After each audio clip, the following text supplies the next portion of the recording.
is Biochem 416 Metabolic Regulation, and I'm recording the lecture that we had.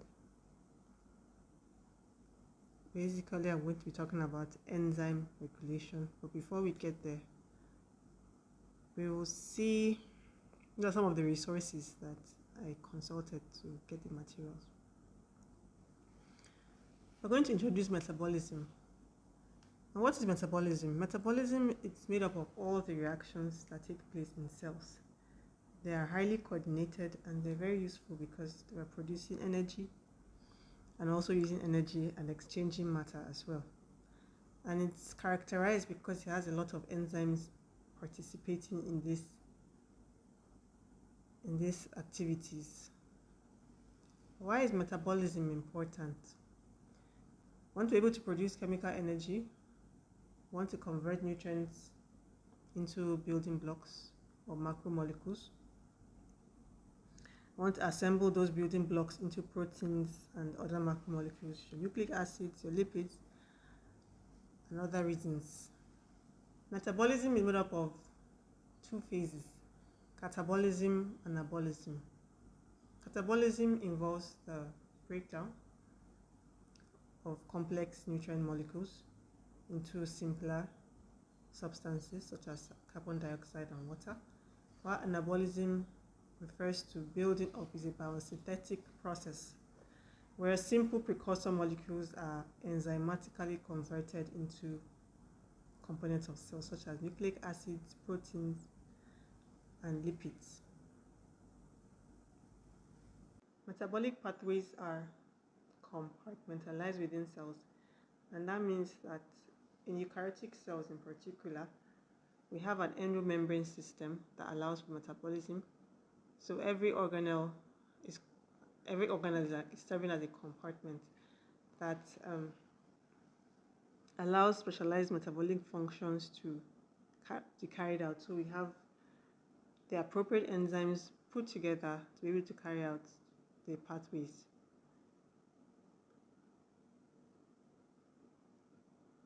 Biochemical reactions are enhanced by something very unique. We call them catalysts. And what are catalysts? Catalysts basically speed up reactions without being consumed by the reaction. And for biological systems, these catalysts are referred to as enzymes. Enzymes' characteristics include their proteins. They speed up chemical reactions. They regulate reactions, so they help to see where and when the reaction is going to be carried out. They make the reactions efficient, and they also help to control metabolism. How do these catalysts work? They speed up the reaction by lowering the activation energy. And basically what happens is that the enzyme does not change the reaction's delta G. They don't change whether it's hexagonic or endagonic. What they do is to create an environment that lowers the energy of the transition state. Okay, so the point in the chemical reaction that has high energy and low stability, that's what is the transition state. They create an environment that lowers this energy. And because enzymes do not change energy of reaction or product, how do catalysts work? Enzymes, so because the enzymes are not usually consumed, because they can be used to catalyze the same reaction many times within the cell. This is a chart showing how enzymes carry out the action. They reduce the activation energy. So you can see the peak in purple is the reaction without the catalyst, while the peak with the catalyst or the enzyme basically lowers the activation energy, and which allows the reaction to proceed into product formation. Virtually all biochemical reactions are mediated by biological catalysts, and we said the biological catalysts are called enzymes. What are enzymes? Enzymes are proteins, the category of proteins that are different from ordinary chemical catalysts. in this respect. So they have higher reaction rates. There are several orders faster than equivalent chemical catalysts. They have milder reaction conditions, so you don't need as high temperatures, atmospheric pressures. So they will also work in a narrow pH range, which is advantageous for reactions. They have a greater reaction, so they're more specific. They have a narrower range of substrates and products. Then they have a capacity for regulation. We're able to regulate them. Before I continue, I want to find out what is the active site. Who knows what the active site is? Okay, the active site is the location within the enzyme where the substrate binds. This is where the action happens. This is the location in the enzyme where everything's going on. And I would like to mention that, remember that enzymes are proteins. Proteins are made up of amino acids. So if you look at the linear sequence of amino acids, this is what makes up active site. Active site is not like a pocket. It's a pocket made up of those amino acids. So sometimes you might find that the active site amino acid residues are not even close together linearly. It's after the 3D conformation folded, then they move close together.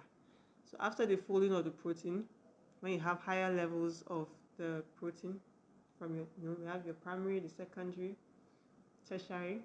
So when you reach up to the tertiary, when there's folding, then we now have the active site residues may now be moved close together. So and remember that amino acids have different side chains, and it's those side chains that determine the property of that amino acid. So because they're active site amino acid residues, the property of the active site, the way it reacts or the way it performs, is dependent on the amino acid residues, which is also dependent on the R groups that they carry. So, which means they can be large, they can be small, positively or negatively charged. What are binding sites? Binding sites are we said that this is where the substrate binds, and binding sites are indentations or clefts on the surface of the enzyme, and it's characterized by either its complementary shape. So depending on the shape of the binding site, it will be able to bind to the complementary substrate, as you can see from the image, or its complementary electrostatic surface potential. So in terms of charges, complementary charges that it carries. Enzyme binding sites, there are two major hypotheses on how enzyme binding is carried out. So there's the lock and key. In the lock and key, so there's the lock and key and the induced fit. In the lock and key, the enzyme active site is already formed. And so what happens is that the enzyme is the lock, the substrate is the key. So they bind to each other. But there's the other one, which is the induced fit. This hypothesis says that the active site of the enzyme is only formed when there's a substrate present. So the substrate provides the interactions, the stabilizing interactions that would normally not be available until the substrate is present. And this is what it looks like. According to the induced fit model, when the substrate binds to the enzyme, there's a conformational change in the structure. And then what happens is that now you have an enzyme substrate complex, which will then form into an enzyme product complex. And then eventually, the products will be released from the enzyme after it has passed the transition state. We also said that enzymes are specific, they're very specific, and specificity ranges from high specificity to low specificity. So a few enzymes are specific for a simple compound. Some enzymes have a larger range of related compounds. So for example, you can see Y80H can utilize methanol and also propanol, although at a reduced efficiency. Some enzymes, like the digestive enzymes, have a wide range of preference. So we would focus more on preference rather than specificity. Enzymes are also stereospecific. For example, we have proteases that only hydrolyze polypeptides composed of L-amino acids, and glycolysis is specific for D-glucose. So this is basically where we stopped last class. We hope to continue from here, maybe a brief introduction, but this is not an excuse to miss lectures. You don't get the same benefit from the lecture as this, but I hope this helps you. And even those that attended, I hope it all helps you. So thank you for listening. Goodbye.